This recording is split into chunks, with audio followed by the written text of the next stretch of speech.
Salut, avant de commencer cette vidéo, je voulais juste vous faire une petite parenthèse pour m'excuser car le focus s'est mal réglé et donc il s'est réglé sur les livres derrière et non pas sur ma tête, donc vous me verrez très légèrement flou. En tout cas, j'espère que ça ne vous dérangera pas pour le visionnage de cette vidéo. Salut, j'espère que vous allez bien. Je vous retrouve aujourd'hui pour vous présenter ma pile à lire d'été. Donc pour moi, l'été, ça commence début juin jusqu'à fin août. Voilà, c'est un petit peu les 3 mois de vacances, sachant que moi, je ne serai pas en vacances, mais c'est pas grave, vous avez compris. C'est à partir du moment où il fait beau, où il fait chaud, ou pour moi, voilà, c'est la période des vacances, donc de l'été. Il y a des livres que j'ai mis parce que ça fait très longtemps que je dis qu'il faut les lire, d'autres parce que je me suis dit que ce serait le bon moyen de les lire dans le sens où soit ils rentrent également dans le challenge d'Eline, soit ils me font penser à l'été, tout simplement. Du coup, j'en ai placé 5, donc je vais vous les présenter. Peu importe si je les lis ou si je les lis pas, c'est des livres qui maintenant tout de suite me font envie et que j'aimerais lire, mais si je ne les lis pas, je ne me mets pas non plus de pression. Pour commencer, ça je vous le dis depuis un petit moment, j'aimerais recommencer ou plutôt continuer la lecture en anglais, en VO. Donc ici j'ai décidé d'y placer le tome 2 de Un sort si noir et éternel, c'est A Heart So Fierce and Broken. Vous m'excuserez pour cet accent tout pété, mais c'est écrit par Brigitte Kemmerer, c'est une réécriture de La Belle et la Bête, donc le tome 1 a été très intéressant, on y suit en plus une protagoniste qui a un handicap invisible, donc raison de plus, je l'ai trouvé vraiment très bien. Je m'étais dit justement qu'il fallait que j'ai les 2 autres tomes en anglais, enfin la suite de la trilogie en anglais, pour pouvoir m'y plonger assez rapidement et ne pas oublier les détails et vraiment voilà, m'aider un petit peu à relire en anglais avec un univers que je connaissais déjà, des personnages que je connaissais déjà.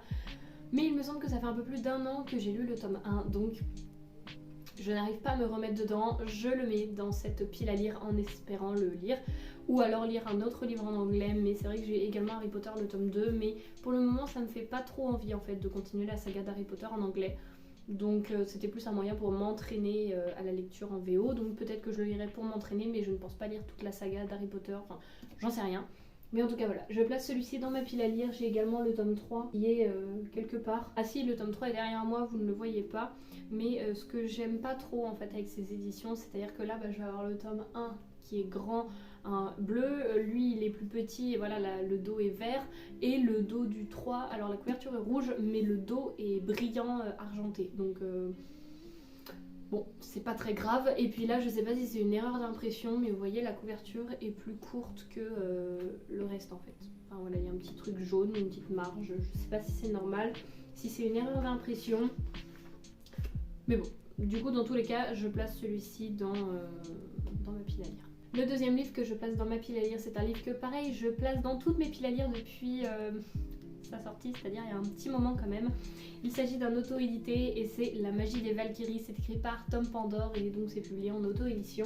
S'il y a une petite maison d'édition qui est écrite parfois, là non c'est pas écrit, mais en fait c'est sa propre maison d'édition, donc c'est pas vraiment... Ah, j'ai gardé le petit mot. Il est publié par lui-même, il est également illustrateur, donc pour la petite info c'est lui, c'est Thomas donc, qui m'a fait ma couverture de mon livre, enfin qui m'a aidé pour la couverture de mon livre, qui m'a aidé pour faire les marque-pages aussi, en rapport avec mes livres, donc je vous montre un petit peu, voilà le marque-page, je me refais une petite pub en même temps, mais voilà, vous voyez le recto et le verso.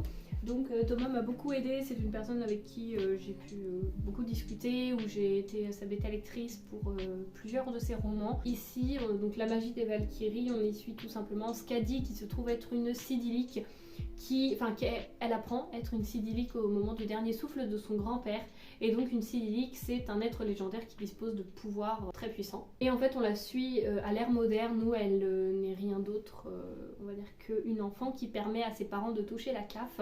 C'est vraiment pour ça que ses parents l'ont fait et où le monde est un petit peu commence à être en ruine.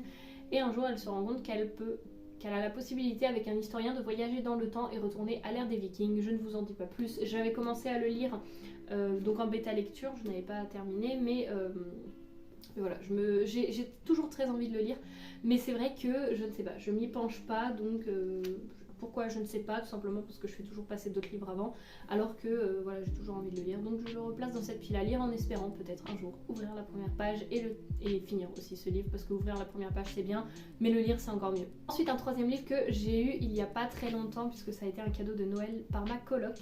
Je vous l'ai pas encore présenté du coup dans le book haul parce que j'ai pas un énorme book haul à vous faire, mais je vous le ferai je pense je sais pas trop quand. En tout cas, j'ai placé Maison Tanière dans cette pile à lire. Donc c'est écrit par Pauline Delabroix Allard et c'est publié aux éditions L'Iconopop. Et ici, on y suit tout simplement une femme qui se retire seule, loin du monde, dans une maison comme une tanière. Et chaque jour, elle y choisit un vinyle, un écrit et prend des photos. Elle laisse venir les sentiments, les souvenirs et elle fait parler les plafonds et les murs. Et cette maison tanière devient la nôtre. Et ce que j'aime beaucoup, c'est vraiment la façon, vous voyez, il y a une photo et un petit texte qui est écrit à chaque page. Il y a des textes en anglais, des petits poèmes, juste des petites paroles de retranscrites. Donc voilà, moi je me dis que pour l'été il serait super bien, il va y être super bien parce que voilà, c'est frais, c'est léger à lire et je pense que voilà, ça peut être pas mal. Donc voilà. Le 4e livre que j'ai placé dans cette pile à lire, je l'ai depuis très longtemps. Je l'ai depuis au moins 2 ans en fait. C'est un livre que mes grands-parents m'ont prêté, donc je sais même pas s'ils s'en souviennent que je l'ai, mais j'aimerais leur redonner quand même un jour. Il s'agit de Pirates de Michael ou Michel Crichton. C'est publié aux éditions Robert Laffont et je sais juste que c'est une histoire de pirate. Je ne veux pas en savoir plus, ça se passe en 1665 et je ne veux pas en savoir plus. C'est vrai que j'ai lu très peu de romans sur la piraterie au niveau historique. Je ne sais pas si c'est du réel ou vraiment quelque chose d'inventé, mais en tout cas voilà, ce roman me fait de l'œil depuis un petit moment.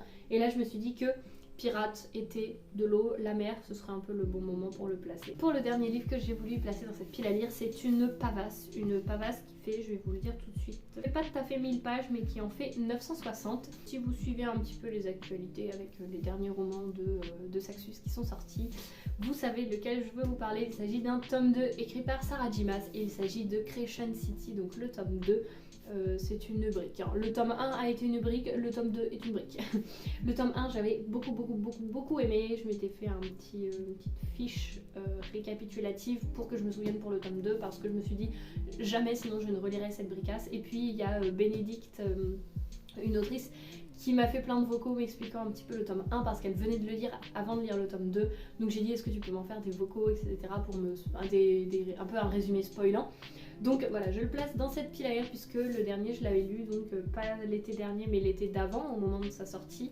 Je l'avais lu l'été, donc là j'aimerais bien le lire aussi cet été. Et puis je me dis que voilà, c'est le moment où je ne vais pas avoir de révision, pas trop de trucs à faire pour mes formations parce que je vais être entre 2 formations, même si je vais travailler, voilà.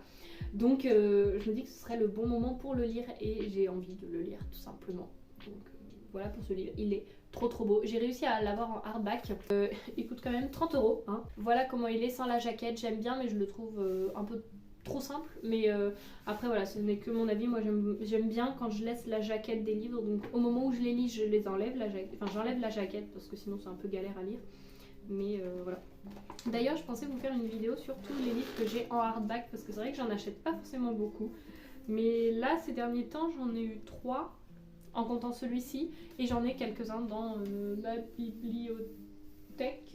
Ouais, j'en ai quelques-uns dans ma bibliothèque, puis même j'aimerais vous montrer, même s'il n'y en aura pas forcément énormément à vous présenter.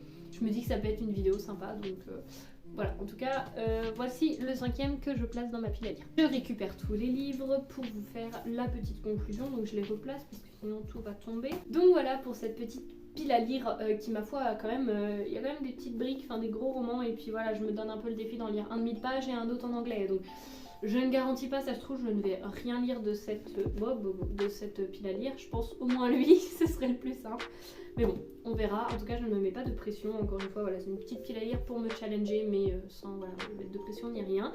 En tout cas j'espère que cette vidéo vous aura plu, que vous aurez passé un bon moment, que peut-être je vous aurai fait découvrir des livres, en tout cas je l'espère. Et moi je vous dis à la semaine prochaine pour la nouvelle vidéo. Salut!